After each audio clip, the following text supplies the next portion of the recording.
We provide you the platform to turn your dreams into reality. Give wings to your aspirations with KR Mangalam University. कई माता पिता परेशान होते हैं कि एक उम्र हो जाती है फिर भी बच्चा उनका बोल नहीं पाता है। कई डॉक्टरों के पास भी वो जाते हैं लेकिन फिर भी समस्या का समाधान नहीं निकल पाता है। तो ज्योतिष शास्त्र के अनुसार क्या कोई वो उपाय कर सकते हैं जिससे उनको समाधान मिले? देखिए रंजना, जब द्वितीय भाव में मंगल हो, राहु हो, शनि हो, ऐसे बच्चे थोड़ा सा स्पीचलेस होते हैं और उनको स्पीच आने में टाइम लगता है। तो उनको क्या करना चाहिए कि वाक सिद्धि के लिए माँ सरस्वती जी की आराधना करनी चाहिए और जो द्वितीय है उसके स्वामी की आराधना करना चाहिए। जैसे मान लीजिए किसी का द्वितीय मंगल है तो इसमें हनुमान जी की आराधना करना चाहिए, किसी का द्वितीय शनि है तो इसमें शनि की आराधना करना चाहिए। जो द्वितीय भाव का मालिक हो उसकी आराधना करने से ठीक रहता है। और इसमें खास तौर से जो वाणी की देवी हैं माता सरस्वती, उनकी आराधना करने से ठीक हो जाता है और उसमें काफ़ी लाभ मिलता है। थोड़ा टाइम लगता है लेकिन वाणी आ जाती है और आदमी का स्पीच सही हो जाता है। जी चलिए आगे बढ़ेंगे और अगला सवाल ले लेंगे जो कि हमें गुरुजी कोलकाता से भेजा है हमारे अगले दर्शक राम कुमार जी ने। जी, मेरा नाम राम कुमार है, मैं कोलकाता से बात कर रहा हूँ। मेरी डेट ऑफ बर्थ 10/2/1994 है। 9:56 पर सुबह मेरा जन्म हुआ है। मेरा सवाल आपसे यह है कि मेरा स्वास्थ्य ठीक नहीं रहता, परिवार में भी परेशानी चल रही है गुरुजी, और मेरा एक कोर्ट में मुकदमा चल रहा है, वो कब तक सुलझेगा, कृपया बताइए। देखिए राम कुमार जी, आपका जन्म मेष लग्न का है, आपका लग्नेश मंगल है। तो जिनका मंगल लग्न में वो व्यक्ति बहुत साहसी होता है, निर्णय लेने में दक्ष होता है और बड़ा पुरुषार्थी होता है। द्वितीय भाव में वृष का केतु, आपको अपने नेत्र का ध्यान रखना है। और सप्तम भाव में तुला राशि का गुरु आपके लिए काफ़ी अच्छा लग्न को देख रहा है, आय भाव को देख रहा है, तृतीय भाव को देख रहा है। तो इस तरह के लोग पराक्रमी होते हैं, इनकम का जरिया अच्छा होगा और आपकी सोच बड़ी बैलेंस होगी। अष्टम भाव में वृश्चिक राशि का राहु है, जो आपको तेज गति की गाड़ी चलाने से बचना है, हेल्थ पर ध्यान रखना है, खर्च पर कंट्रोल करें। दसम भाव में आपका मकर राशि का चंद्रमा है और सूर्य है, मंगल भी है। तो मंगल आपका हो चुका हो गया, सूर्य चंद्रमा मंगल व्यक्ति को काफ़ी आगे बढ़ाता है। इस तरह के लोग धनवान होते हैं, पिता के द्वारा इनको काफ़ी धन मिलता है, लेकिन इनको पिता से वैचारिक मतभेद रहता है, पिता से इनके संबंध कम होते हैं। और आपकी 11वें भाव में शनि बुध शुक्र है, तो आपका इनकम का जरिया अच्छा होगा। वर्तमान में आपका गुरु की महादशा में बुध का अंतर चल रहा है, 2 सितंबर 26 तक है। यह कालखंड आपके लिए कचहरी में अगर कोई मुकदमा चल रहा होगा तो उसमें आपको सफलता मिलेगी। और लगता आपको दिक्कत हो रही तो आपको क्या करना है कि हंग हनुमते रुद्रात्मकाय हुम फट इस मंत्र का जप करिए, हनुमान कवच का पाठ करिए, जो आपके लिए अच्छा रहेगा। पुनः आपको नवंबर 2025 से लेकर के मार्च 2027 तक का जो कालखंड है संतान के लिए अच्छा। इस बीच में कंसीव हो सकता है, आपको गुड न्यूज़ मिल सकता है और धीरे धीरे जो आपकी आर्थिक स्थिति खराब है धीरे धीरे सुधार होगा। तो 27 से लेकर 32 का कालखंड आपके आर्थिक स्थिति के लिए ठीक है। तो अपने खर्च पर कंट्रोल करें, अपना ध्यान रखें। जी अगला सवाल लेंगे। अगला सवाल हमें सुयश कुमार जी ने भेजा है धनबाद से। प्रणाम गुरुजी, मेरा नाम सुयश कुमार है।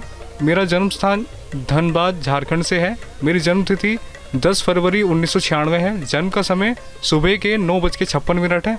गुरुजी, मेरा सवाल आपसे ये है, मेरा नौकरी में मन नहीं लगता है, क्या व्यापार करना सही रहेगा मेरे लिए?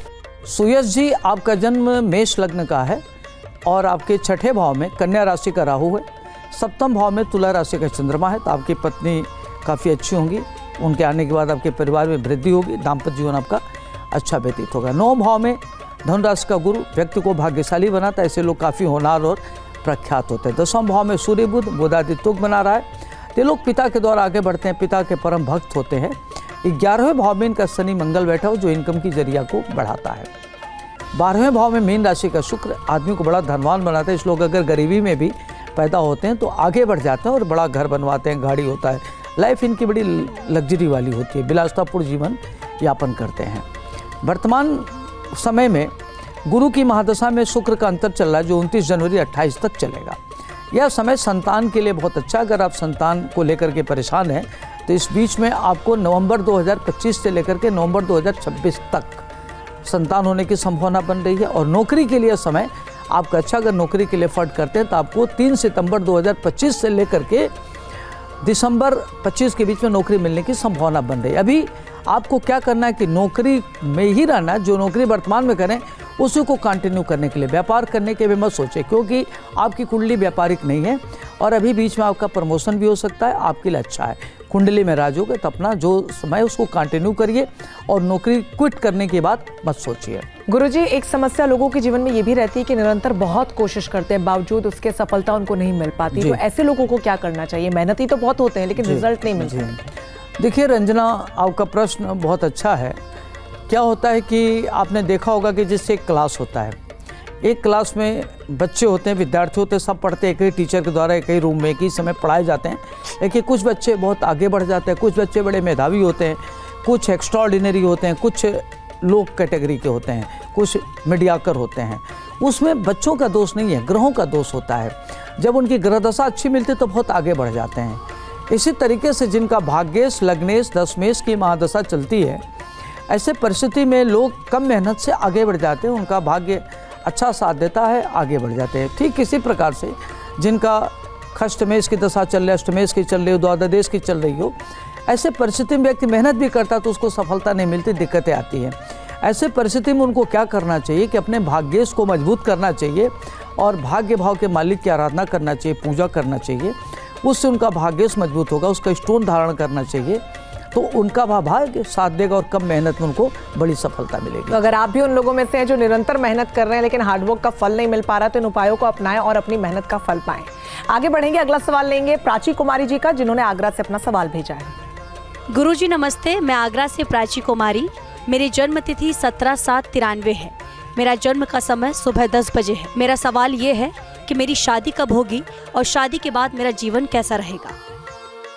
देखिए प्राची, आपका जन्म सिंह लग्न का है, लग्न में मंगल है तो कुंडली आपकी मांगलिक है। दूसरे भाव में कन्या राशि का गुरु है और चौथे भाव में वृश्चिक का राहु है, सप्तम भाव में आपका कुंभ राशि का शनि। तो जब सप्तम भाव में कुंभ का शनि तो शादी थोड़ी देर में होती है, दिक्कतें होती हैं। अष्टम भाव में मीन का चंद्रमा है, शनि की 7.5 चल रही है, तो हेल्थ का भी ध्यान रखने की जरूरत है। दसम भाव में आपका वृष का शुक्र और केतु है और आपके एकादश भाव में मिथुन राशि का सूर्य है, द्वादश भाव में कर्क राशि का बुध है। तो कुंडली चूंकि मांगलिक है तो मांगलिक होने के नाते शादी में आपको दिक्कत हो रही है। आपको क्या कर रहा है कि बुध की महादशा में शनि सप्तमेश का प्रत्यंतर चल रहा है, तो ऐसे परिस्थिति में वैवाहिक जीवन के लिए भी ठीक नहीं है। तो आप दुर्गा सप्तशती के 32 नाम का पाठ करिए और सोमवार का व्रत रहिए और आपकी परेशानियाँ दूर होगी और शादी का योग बनेगा। तो आपकी शादी अच्छे घर में होगी, आपका पति अच्छा होगा, दाम्पत्य जीवन अच्छा होगा। तो फरवरी 2026 से लेकर के जून 26 के बीच में विवाह होने का प्रबल योग बन रहा है। जी, अगला सवाल हम लेंगे। हमें अगला सवाल हमारे दर्शक मंगत राम जी ने भेजा है। मैं मंगत राम दिल्ली से बोल रहा हूँ। मेरा जन्म की तारीख 1 दिसंबर 1956, समय 3:56 सुबह के दिल्ली का जन्म है। मेरी सूर्य की महादशा शुरू हो चुकी है, जिसके अंदर मुझे आँखों की समस्या बढ़ रही है और दूसरी स्वास्थ्य की परेशानियां भी आ रही हैं। इनसे बचाव का उपाय बताएं। देखिए मंगत जी, आपका जन्म कन्या लग्न का, लग्न आपका गुरु बैठा हुआ है लग्न में कन्या राशि का, बुध के घर में, और वहीं चंद्रमा भी है, शुक्र भी है। तो शुक्र आपका नीच का हो गया और कन्या राशि का चंद्रमा। तो ऐसे लोग देखने में अच्छे होते हैं, इनका व्यक्तित्व तो बढ़िया होता है, शानदार होता है और जीवन में आप काफ़ी आगे बढ़ेंगे। विजन आपका बहुत तगड़ा होगा, दूरदर्शी होंगे, सोच आपकी अच्छी होगी। द्वितीय भाव में तुला राशि का आपका सूर्य और बुध बैठा हुआ है।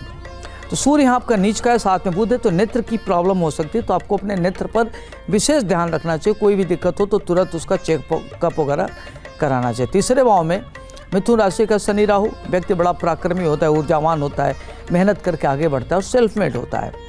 छठे भाव में कुंभ का मंगल व्यक्ति को शत्रुहंता योग बनाता है। इस तरह के लोग शत्रुओं पर प्रभावी होते हैं। नौम भाव में वृष राशि का केतु, आदमी भाग्यशाली होता है, भाग्य से उसके जीवन में काफ़ी प्रगति होती है। वर्तमान में आपकी बुध की महादशा चल रहा है, जो 2 जुलाई 25 से लेकर के 3 जून 2026 तक है। हेल्थ के लिए थोड़ा सा अलर्ट रहना है, हेल्थ को लेकर के ठीक नहीं है। धन की स्थिति आपकी अच्छी होगी, व्यापार के लिए अच्छा समय चल रहा है। और आप क्या करें कि भगवान श्री गणेश जी की आराधना करिए और दुर्वा अर्पित करिए, ताकि आपका व्यापार अच्छा हो, जीवन में दिक्कत आ रही हो समाप्त हो। और माता लक्ष्मी जी के मंत्रों का जप करिए। ओम श्रीम श्रीये नमः, कमलगट्टा के माला से अगर इस मंत्र का जप करते हैं तो आपकी आर्थिक स्थिति सशक्त होगी, परेशानियाँ दूर होंगी और आपके परिवार पर माता लक्ष्मी जी की कृपा होने से आपका घर आगे बढ़ेगा। जी, और सबसे महत्वपूर्ण है कि जो तमाम उपाय हमारे लघु गुरु आपको बता रहे हैं उनको नियमित रूप से आपको करना है, तभी आपको उसका फल मिल पाएगा। बहुत शुक्रिया गुरुजी हमारे साथ जुड़ने के लिए। धन्यवाद। आज के कार्यक्रम में फिलहाल के लिए बस इतना ही। आप भी लघु गुरु से अपना सवाल पूछ सकते हैं। आपको बस इतना करना है कि अपना नाम, जन्मतिथि, जन्म का समय, स्थान और प्रश्न के साथ ऑडियो क्लिप बनाना है और हमें हमारे व्हाट्सएप नंबर पर सेंड कर देना है। हमारा नंबर है 9355010002 और लघु गुरु करेंगे आपकी हर समस्या का समाधान।